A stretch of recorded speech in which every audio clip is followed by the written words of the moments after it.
তোমার কথা বলতে না হয় বলো না, কিন্তু কেন করেছো, কি করেছো আমি কিচ্ছু শুনতে চাই না। আমি যা করেছি তার জন্য আমার কোনো খেদ নেই প্রতিমা। তাহলেও চলে যাওয়ার পর অত কাঁদলে কেন?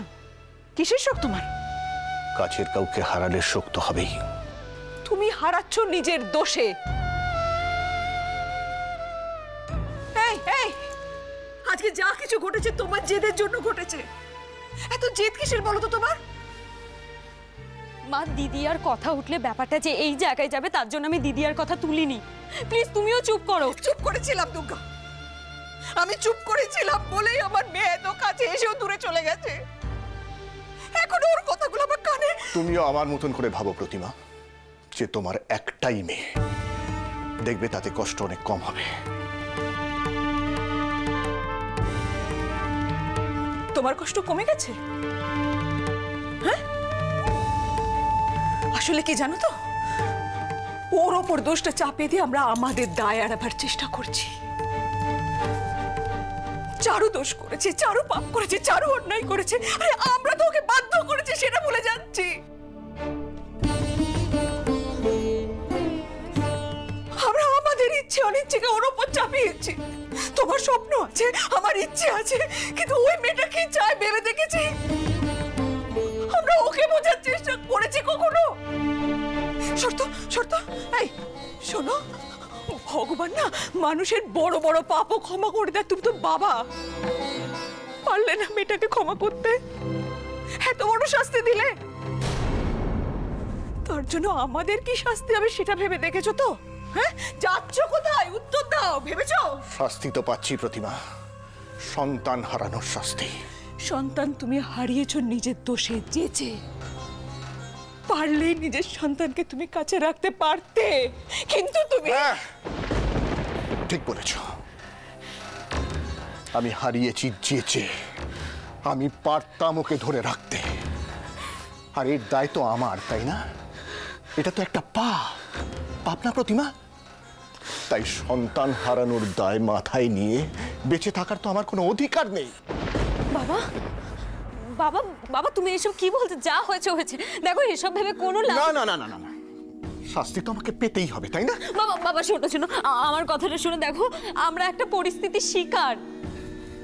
হ্যাঁ, দিদিয়া ওখানে যেমন প্রতিবাদ করতে গেছিল, এটা যেমন সত্যি, তেমনি তেমনি এটাও সত্যি। মিহিরদা দিদিয়াকে ভালোবাসে বাবা। বাবা বাবা আমার দিকে তাকাও, দিদিয়া ভালো আছে বাবা। আচ্ছা ঠিক আছে, তোমার যদি ওর সাথে কথা বলার না থাকে তুমি বলো না, তুমি ওর মুখ দেখেও। কিন্তু কিন্তু ওর তো ভালো চাইতে পারো, বলো? ওকে তো ক্ষমা করতে পারো বাবা।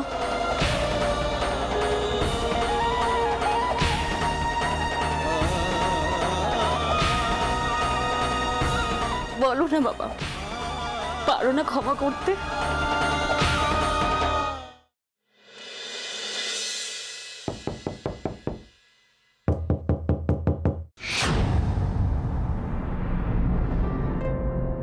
মিহির, আমি জানতাম ও আসবে, আমি জানতাম, আমি জানতাম তুমি আসবে।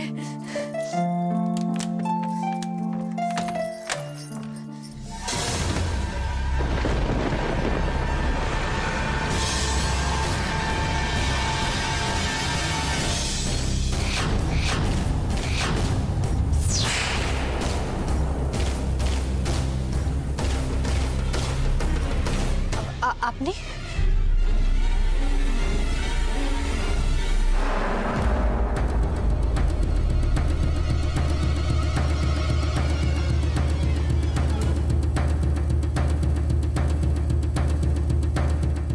আপনি এভাবে এগিয়ে আসছেন কেন?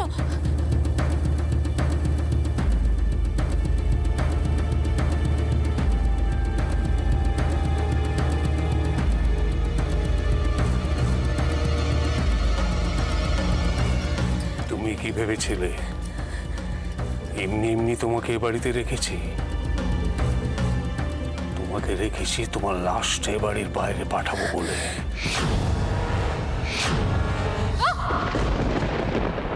চারু,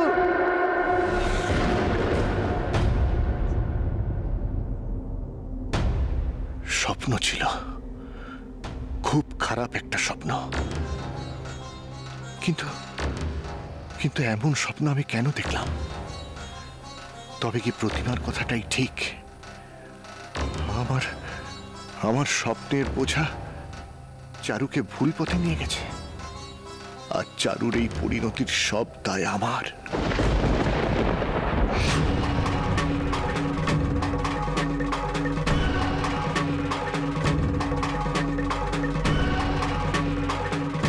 এটাই যদি সত্যি হয়, তাহলে সত্যি তো চারু একা কেন শাস্তি পাবে?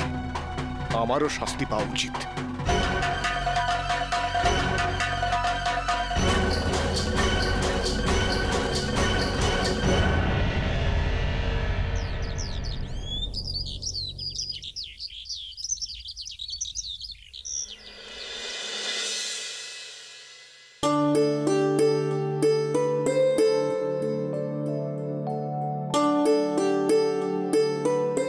বৌমনি, বৌমনি ওঠো।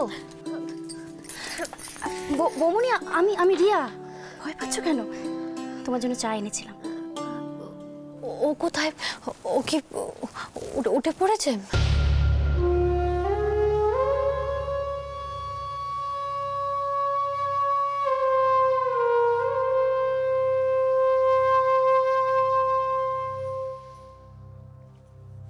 বাবার কথা ভাবছো তাই না? বাবার কথা এত বেশি ভেবো না। বাবা এরকম অনেক কিছু করবে, অনেক কিছু করতে চাইবে, কিন্তু বৌমনি তোমার যা মন চায় তুমি সেটাই করবে। কিন্তু এই মুহূর্তে সেটা কি করে সম্ভব? কেন সম্ভব নয়? আমি আছি তোমার পাশে। আমি তোমায় বলেছিলাম না, আমি এরকমই একজন মানুষের জন্য অপেক্ষা করেছিলাম। তুমি এসে সেই সাহসটা বাড়িয়ে দিয়েছো বৌমনি। এখন আমি ওই লোকটার অত্যাচারের শেষ দেখে ছাড়বো। রিয়া, উনি তোমার বাবা? উনি আমার বাবার আগে একজন ক্ষমতাশালী নেতা, যে নিজের স্বার্থের জন্য সবকিছু করতে পারে।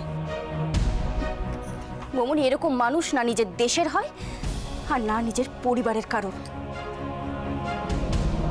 আমি জানি বৌমনি, আমার এই কথাগুলো তোমার ভীষণ শিক্ষা রুচিতে বাজছে, কিন্তু বিশ্বাস করো, রোজ যে কষ্টটা আমরা সহ্য করি তার কাছে এই কথাগুলো বলা না কোনো কষ্টই নয়। কিন্তু রিয়া, তাহলেও তোমার এরকম ভাবে বলাটা উচিত না। আচ্ছা, আমার বাবাকে কি তোমার মানুষ বলে মনে হয়?